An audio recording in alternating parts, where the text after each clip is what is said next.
And distinguished guests, colleagues, and dear students, I feel very glad to be here and share with our ideas with you. I am grateful for my university for giving me this chance. Thank you. Unfortunately, according to many researchers, the Cyprus issue had begun in 1974. That is simply not true.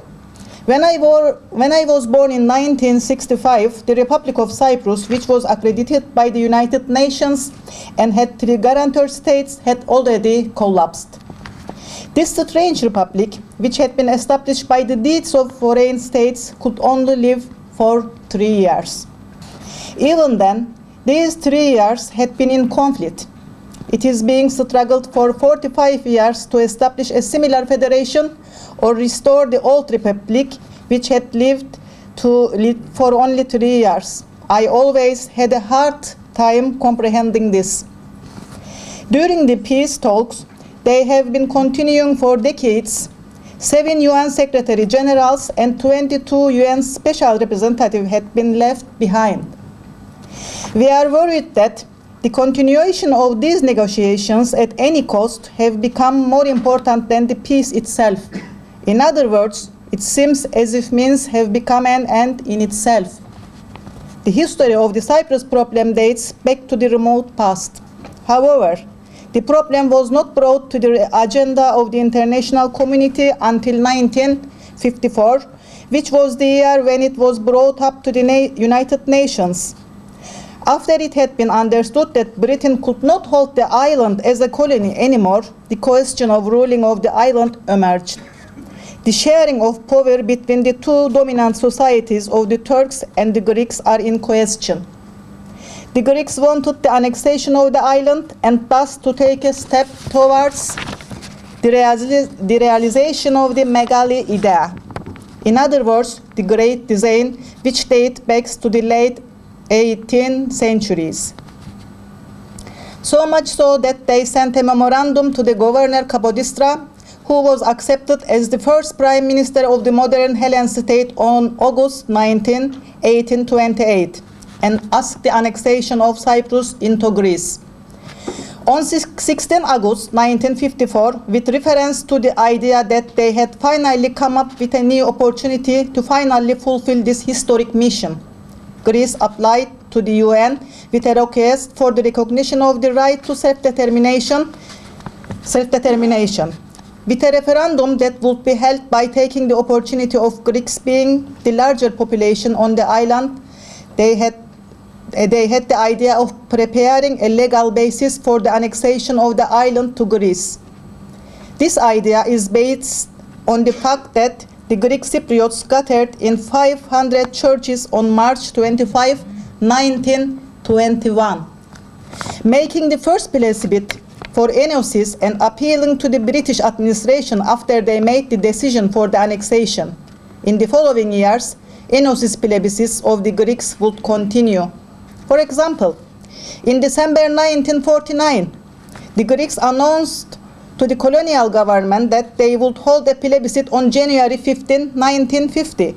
The governor of Cyprus stated that the annexation was absolutely impossible and that the plebiscite will not be valid. Despite this, the Greeks held a plebiscite. 96% of Greek Cypriots who voted on this plebiscite said yes to the island's annexation to Greece. On December 17, 1954, the UN General Assembly decided not to negotiate the Cyprus issue for the time being. Thus, the Greece's application for the annexation of Cyprus on behalf of the Greek Cypriots remained unanswered. In Cyprus, violence has increased since then. When Greece and the Greek Cypriots realized that they would not be able to carry out enosis with referenda, demonstrations, and memoranda, they established an armed underground organization called EOKA, National Organization of Cypriot Struggle. We are not as a Turkish Cypriot in this nation, as you know. This organization started its action on 1st April 1955 with its President, General Grivas. At first, the terrorist acts targeting the British were later directed towards the Turks. Turks were forced to immigrate from 33 villages where Turks and Greeks lived together in 1955 and 58 period. Turks intensively continued to request help from Turkey, which they regard as the motherland, since their lives and property safety were in danger, remaining silent until August 1955 and apparently not wanting to interfere in Cyprus issue. Turkey began to be concerned with Cyprus. Turkey sent a note to Britain and drew attention to the dangers faced by the Turkish Cypriots. The Prime Minister of the period, Adnan Menderes, in a statement explained that the reason of Turkey's silence on the Cyprus issue until that day is the importance given to Turkish-Greek friendship. Speaking on December 29, 1956 at the Grand National Assembly of Turkey speaking, Menderes said that the best solution under the present circumstances is the islands division. It can be said that in this way, Turkish Cypriots and Turkey developed the thesis of division in the face of Greek Cypriots and Greek struggle for the annexation of Cyprus to the Greece. Turkish Cypriots established the Turkish Resistance Organization in Cyprus in order to counteract the attacks of EUCA and to prevent the annexation of the island to Greece, and joined a solidarity with Turkey. Now, the Cyprus issue would gain a new dimension as a question which closely concerns Greece, Turkey, Britain, and the US due to their NATO memberships. In this process, a mutual state was decided to be established by excluding the enosis and division thesis with the secret diplomacy carried between these states. In the 1960s, Cyprus was an island inhabited by two dominant ruling nations with different religions, languages, cultures, and also future imaginations.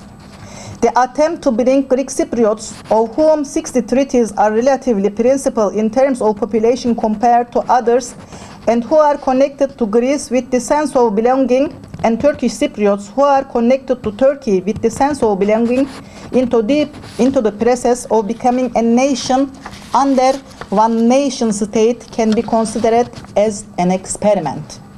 In this context, really like an experiment. As a matter of fact, Archbishop Makarios, who signed the treaties of the Republic of Cyprus in 1960 on behalf of Greek Cypriots, and who was appointed as the first president of the Republic, said that any Greek Cypriots who knows me knows very well that I will not try to create a Cyprus nation.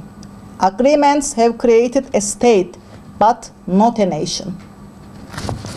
According to the treaties establishing the Republic of Cyprus and the constitution written in accordance with these treaties, this distribution of authority and position in the state bodies were regulated as follows. Greeks would use 70% because of their higher population, and Turks would use 30%. In addition, it was agreed that the president would be Greek, vice president would be Turkish, and the vice president would have the right to veto the decisions. Thus, it was thought that sovereignty was shared among the two public in the most fair manner. There was an important feature that differentiated the Republic of Cyprus from other nation states, which was that the state was established as a result of international negotiations with the approval of many countries and with the guarantee of 3 of them.